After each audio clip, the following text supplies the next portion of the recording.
ఇక్కడికి విచ్చేసిన రైతు బిడ్డలైన మీ అందరికీ ప్రత్యేక వందనాలు తెలియజేస్తున్నాం. ఎందుకంటే ముందుగా రైతులు లేకపోతే ఇక వ్యవసాయ రంగం సొసైటీ లేదు. అందుకోసం మీ అందరికీ, అలాగే తెలుగుదేశం ముద్దుబిడ్డలైన మీరు తెలుగుదేశం పార్టీ కుటుంబ సభ్యులకి, అలాగే డయాస్ మీద ఉన్న పెద్దలు రైతు బిడ్డ అయిన మన దగ్గుపాటి కృష్ణారెడ్డి గారికి, వారు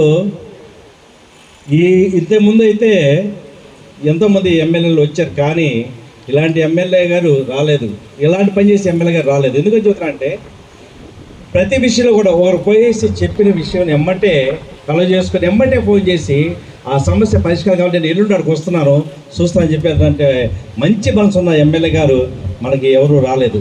అందుకు వారికి ప్రత్యేక ధన్యవాదాలు తెలియజేస్తున్నాను.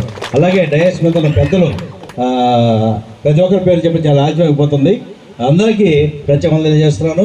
అలాగే కావాల్సి వచ్చిన ఫ్రెండ్స్ కావచ్చు, కొంతమంది సభ్యులు కావచ్చు, అందరూ కూడా పార్టీ సభ్యులందరికీ ధన్యవాదాలు తెలియజేస్తున్నాను. నాకు ఒక చిన్న కథ ఒకటి గుర్తొచ్చింది. ఎందుకంటే మన ఎమ్మెల్యే గారిని చూసి ఒక గ్రామంలో చాలామంది ఉన్నారు. వాళ్ళు తండ్రి కొడుకు కూర్చొని, రేపు నాన్న నువ్వు కూర్చో నా పక్కన, ఎందుకు చెబుతున్నా అంటే ఆ విషయం అని అడిగి కొడుకుని, నేను చనిపోతే నువ్వు ఏడుస్తావు అంటరా అని అడిగాడు ఆయన. ఎందుకు నా నేను ఏడవటం, ఎందుకు నువ్వు చనిపోతే నేను ఏడవాలా అని అడిగాడు. అడిగితే చిన్నప్పటి నుంచి కష్టపడి కని పెంచి పెద్దవాడిని చేశాను కదరా, అప్పుడు నేను చనిపోతే ఏడవాలి కదరా అని అడిగాడు. అడిగినప్పుడు ఆ అబ్బాయి ఒక మాట చెప్పాడు, నాన్న నేను చనిపోయినప్పుడు, నువ్వు చనిపోయినప్పుడు నేను ఏడుస్తే నువ్వు చూస్తావా లేదా, లేదు, కానీ నువ్వు బ్రతికున్నంతకాలం నువ్వు కంటతడి పెట్టకుండా సంతోషంగా ఉండేట్టుగా నేను చూస్తున్నానని చెప్పాడు ఆ బిడ్డ. అలాంటి మన ఎమ్మెల్యే గారు మనందరి కంటతడి పెట్టకుండా మనందరి కోసం ఒక ఏదిగా ఉండేది చేసేదానికి మన ఎమ్మెల్యే గారు ఉన్నారు.